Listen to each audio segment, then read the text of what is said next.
મારું નામ મનીષ છે અને હું ભાવનગરમાં રહું છું. મારા ભાભીનું નામ રિંકુ છે અને તે ઉંમરમાં 25 વર્ષની છે. આ વાત ત્યારની છે મિત્રો, જ્યારે મારી ઉંમર 19 વર્ષની હતી અને દીપાવલીનો તહેવાર હતો. હું મારા રૂમમાં હતો ત્યારે મારા ભાભી પણ પોતાના રૂમમાં હતા. હું તેને ડરાવવા માટે તેની રૂમની અંદર ગયો. ધીમે ધીમે દરવાજાની પાસે ગયો અને જેવો જોરથી દરવાજો ખોલ્યો તો મને અંદરથી રડવાનો અવાજ આવવા લાગ્યો. મેં ધ્યાન દઈને સાંભળ્યું તો મારા ભાભીનો અવાજ હતો. તે રડી રહ્યા હતા. મને થોડું અજીબ લાગ્યું. મેં મારો ડરાવવાનો પ્લાન કેન્સલ કર્યો અને સામાન્ય રીતે દરવાજો ખોલીને મારા ભાભી પાસે જતો રહ્યો. મારા ભાભી ફોન ઉપર કોઈની સાથે વાત કરી રહ્યા હતા અને રડી રહ્યા હતા. જ્યારે ભાભીએ મને જોયું તો તેણે ફોન મૂકી દીધો અને રોવાનું બંધ કરી દીધું. મેં પૂછ્યું, ભાભી, તમે શા માટે રડી રહ્યા છો? મારી વાત સાંભળી તેણે ફરીવાર રડવાનું શરૂ કરી દીધું. તેની પાસે ગયો અને તેને ગળે લગાડી લીધા અને પૂછ્યું, શું થયું? મને બતાવો. ભાભી મારા ખભા ઉપર માથું મૂકીને પોતાના આંસુને રોકતા રોકતા કહ્યું, હું હમણાં તમારા મોટા ભાઈ સાથે વાત કરી રહી હતી.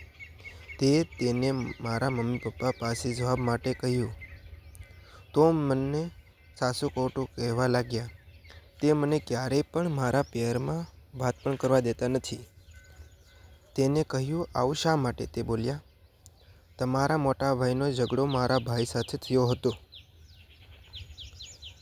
એટલે માટે તેણે મને વાત કરવાની ના પાડી છે.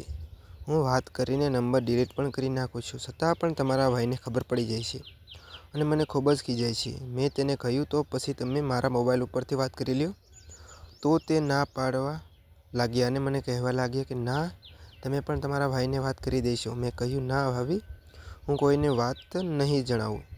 તેણે મારી તરફ જોયું અને કહ્યું, સાસુ? મેં ભાભીને કહ્યું, તમારા સોગંદ, હું કોઈને નહીં કહું. પછી મારી વાત સાંભળીને તે ખુશ થઈ ગયા અને તેણે ફરીવાર ગળે લગાડી લીધો અને આ વખતે મેં પણ તેને હાથમાં લીધા ત્યારે વિચિત્ર મહેસૂસ કરવા લાગ્યો. મેં તેને અચાનક છોડી દીધો અને કહ્યું, સોરી. મેં કહ્યું, કાંઈ વાંધો નહીં. ક્યારેક આટલી બધી ખુશી વધી જાય કે આવું થઈ જાય છે.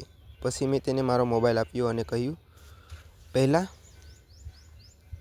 તમે વાત કરી લ્યો, હું બહાર જાઉં છું. પછી થોડીવાર પછી આવીને મારો ફોન લઈ જઈશ.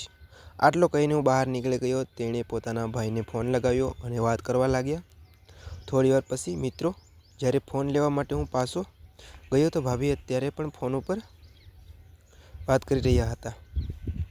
હું ત્યાં જઈને બેસી ગયો. થોડીવાર પછી એને મને ફોન બંધ કર્યો અને મને કહેવા લાગ્યા, મારા નાના દેવરજી, આજ હું તમારાથી ખૂબ જ ખુશ છું. તમે માંગો. આ દીપાવલીના દિવસે તહેવાર ઉપર તમે શું માંગો છો? મેં કહ્યું, ભાભી, જે હું માગીશ તમે મને આપશો? ભાભીએ કહ્યું, હા.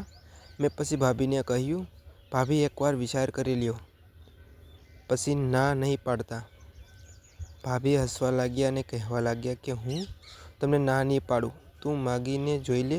ડરતા ભાભીને કહ્યું,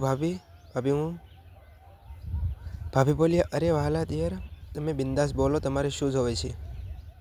મેં કહ્યું, નહીં, હું નહીં બોલું. મારી વાત સાંભળીને તમે મને ગુસ્સો થશો. ભાભીએ કહ્યું, જે હોય તે ચોખ્ખું કહી દો. મેં ઝડપથી કહ્યું, ભાભી, મારે તમારી સાથે આ દીપાવલીના તહેવાર ઉપર રોકેટ ચડાવવાની ઈચ્છા છે. મારી આ વાત સાંભળીને મારા ભાભી ગુસ્સે થવાની જગ્યાએ ખૂબ જ ખુશ થઈ ગયા અને કહેવા લાગ્યા, બસ આટલી જ વાત, અત્યારે જ રોકેટ ચડાવો. હું રેડી છું. તેની વાત સાંભળીને હું ખૂબ જ ખુશ થઈ ગયો અને પછી આ દિવાળીના તહેવાર ઉપર મેં અને ભાભીએ ખૂબ જ ફટાકડા ફોડ્યા અને મોટા રોકેટ ચડાવ્યા અને મોટા બોમ્બ ફોડ્યા અને પછી અમે થાકી ગયા એટલે ઘરમાં ઘૂઘરા બનાવેલા હતા તે અમે બંને પેટ ભરીને ખાધા. મિત્રો, દિવાળીનો તહેવાર મને આજીવન નહીં ભૂલાય. જો તમને મારા વાર્તા પસંદ આવી હોય તો આ વિડીયોને લાઇક અને ચેનલને સબસ્ક્રાઈબ જરૂર કરી દેજો અને ફરી મળીશું આપણે આવતીકાલે એક और નવા વિડીયોમાં. ત્યાં સુધી આવજો મિત્રો. ટાટા, બાય બાય, ધન્યવાદ. વિડીયો પૂરેપૂરો જોવા બદલ આપ સૌનો ખૂબ ખૂબ ધન્યવાદ મિત્રો. મળીશું આવતીકાલે. Tata, bye bye.